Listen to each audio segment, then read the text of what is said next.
Hello and welcome to our channel socio spirit. और आज हम बात करने वाले हैं इजराइल पैलेस्तीन कॉन्फ्लिक्ट के बारे में।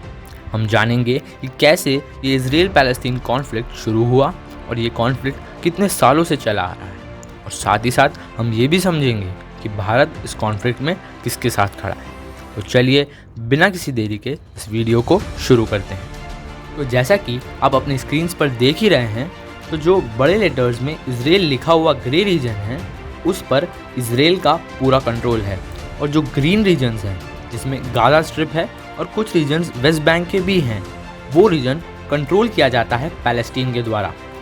अब आप इस मैप को देखकर ये सोच रहे होंगे पैलेस्टीन कितने छोटे छोटे पार्ट्स में बटा हुआ है, और अब ये जो बीच का रीजन है, जो ये ग्रीन रीजन के बीच का रीजन है, उसे इजराइल डायरेक्टली या इनडायरेक्टली कंट्रोल करता है। और जो ये छोटा सा ब्राउन रीजन है वो है जेरूसलम का एरिया, जिसे वैसे तो यूनाइटेड नेशंस को कंट्रोल करना चाहिए, लेकिन क्योंकि यूएन में ज़्यादातर डेवलप्ड कंट्रीज़ का इन्फ्लुएंस होता है, तो क्योंकि इजराइल को वो सपोर्ट करती हैं, इसलिए इनडायरेक्टली इस पर भी इजराइल का ही कंट्रोल है। अब अगर कोई देश इस प्रकार से बटे हुए हों तो फिर इनमें कॉन्फ्लिक्ट होना कोई आश्चर्य की बात नहीं है। वैसे अगर जेरूसलम की बात करें तो ये 3 धर्मों की होली प्लेस मानी जाती है, जिसमें क्रिश्चियंस, ज्यूज़ और मुस्लिम्स भी हैं।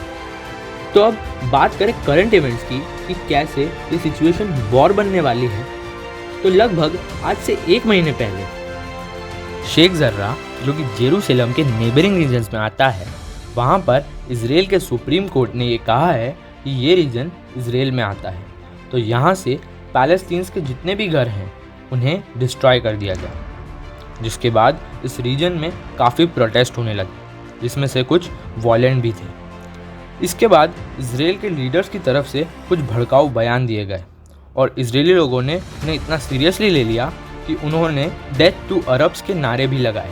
जिसके बाद हद तो तब हो गई जब अल अक्सा मॉस्क, जो कि मुस्लिम्स की 3rd होली प्लेस है मक्का और मदीना के बाद, वहाँ पर जब पैलेस्टीनियन लोग नमाज पढ़ रहे थे, तब इजरायली पुलिस ने लोगों पर रबर बुलेट्स और स्टन ग्रेनेड से हमला कर दिया। अब पुलिस का ये कहना है कि उन्हें ये खबर मिली थी कि जो इजरायली लोग मॉस्क के पास से प्रोटेस्ट करने वाले हैं, उन पर ये पैलेस्टीनियन लोग पत्थर से हमला करने वाले हैं। अब आप लोगों को मैं एक चीज़ और बता दूँ कि जो मैप पर आपको ये पैलेस्टीनियन एरिया दिखाई दे रहा है, उसमें से जो गाजा स्ट्रिप का एरिया है उस पर Palestinian right wing group Hamas का कंट्रोल है, और काफ़ी कंट्रीज़ इसे एक टेररिस्ट ग्रुप भी मानती है। और जो वेस्ट बैंक में पैलेस्टीनियन एरिया है उस पर PLO यानी पैलेस्टीनियन लिबरेशन ऑर्गेनाइजेशन का कंट्रोल है, जिनके पास कोई आर्मी, नेवी या एयरफोर्स नहीं है। अब इस अल अक्सा मॉस्क के इंसिडेंट के बाद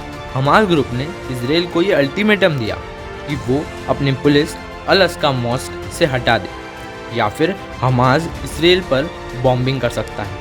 अब इसमें ये समझना ज़रूरी है कि हमास ग्रुप को फंडिंग और रिसोर्सेज कौन देता है। तो ये सब रिसोर्सेज उन्हें अरब कंट्रीज से मिलते हैं, वो भी इजिप्ट के रास्ते से, जैसा कि आप मैप में देख ही सकते हैं। अब अरब कंट्रीज़ हमास को इसलिए भी सपोर्ट करती हैं क्योंकि वो इजराइल को देश ही नहीं मानती।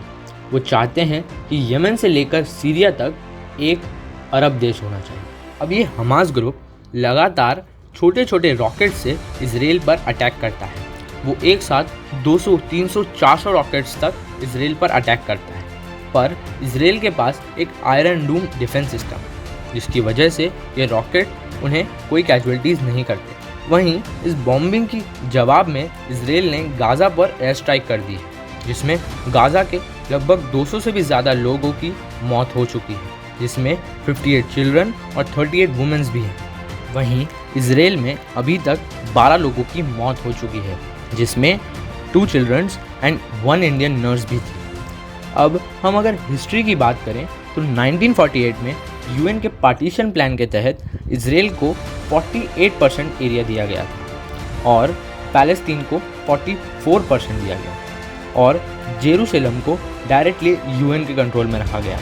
तभी अरब स्टेट्स ने इसके खिलाफ आवाज़ उठाई थी, और अब तक 1948 से लेकर 2021 तक कई सारी वॉर्स हुई, लेकिन इन वॉर्स के बाद आज की तारीख में इजराइल ने लगभग 88% एरिया कब्जा कर लिया है। वहीं पैलेस्टीनियंस अब 48% से घटकर सिर्फ 12% पर रह गए हैं। तो ये बात तो साफ है कि पैलेस्टीन इजराइल को नहीं हरा सकता।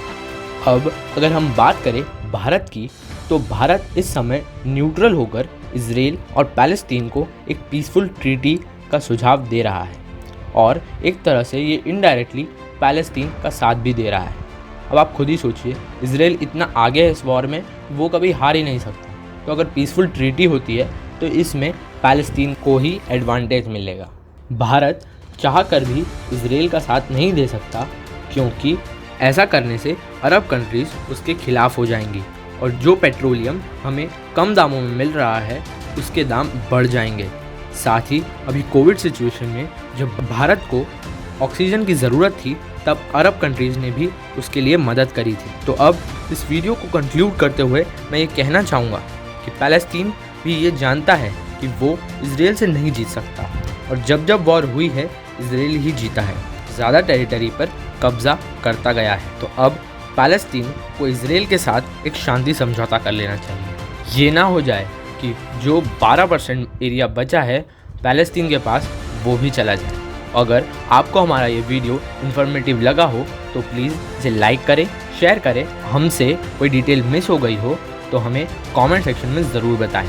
साथ ही साथ ऐसे ही इन्फॉर्मेटिव वीडियोज़ को देखते रहने के लिए हमारे चैनल को सब्सक्राइब करना ना भूलें। Thank you for watching. मिलते हैं हमारे नेक्स्ट वीडियो में।